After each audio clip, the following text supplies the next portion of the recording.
bucket challenge. Don Locke, the next participant. It's actually, you told me a while ago if that wimp Poston could do it, you could sure do it. Yeah, is that right, Don? That's right. All right, man, let's bring it on. Here we go. Let's go down here, do the Don Locke version of it. See, what do we got there, Don? I got to see this. There's your finger. There's about. Holler real loud, man. Yay! See that? That's just like Jerry. Yay! That's the way he did it. Cold. Do you think you'll recover from that? Oh yeah, I think I can handle that. Midnight. He was singing a while ago. You sound good, man. Thank you, thank you. You're feeling better then. I'm getting my voice back, right. Don, I've learned a lot of things from you. I think people call it wisdom. You told me a story that really moved me about a guy you served with in South Korea, another soldier, and kind of an interesting event in y'all's conversation when you got ready to leave. Do you mind sharing that?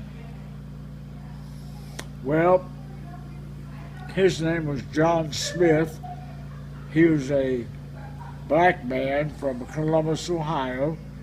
He's an architect that was in charge of building civilian structures in Seoul, Korea, and a member of my 8th Army Chorus, sang baritone.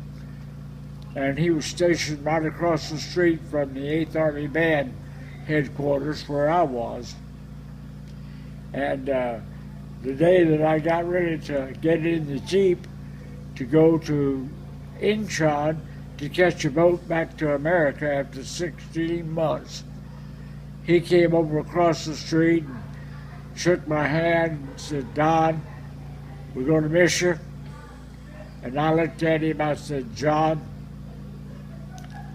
you've got my address, you've got my telephone number.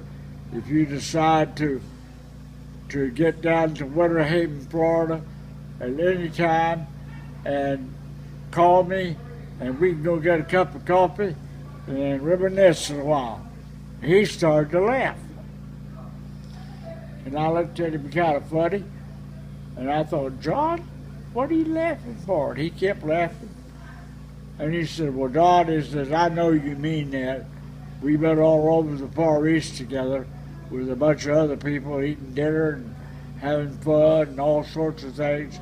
But," he said, "if I showed up in Winter Haven, Florida in 1958 and called you up and you and I went to get a cup of coffee, they'd run you and me and your mother and daddy out of town.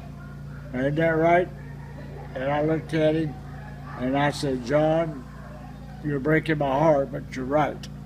Because in segregated Florida at that particular time, there's nowhere in the world that I could have gone anywhere with a black man and had a cup of coffee and survived."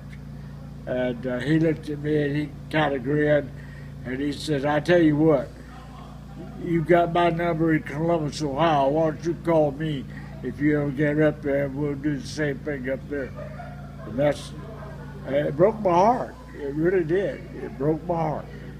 How's that affected you the rest of your life and how you've dealt with all kinds of people? Well, it taught me a lesson that God loves everybody. It doesn't matter what color you are, black, red, yellow. God loves you just the same. And I've tried to live my life like that ever since.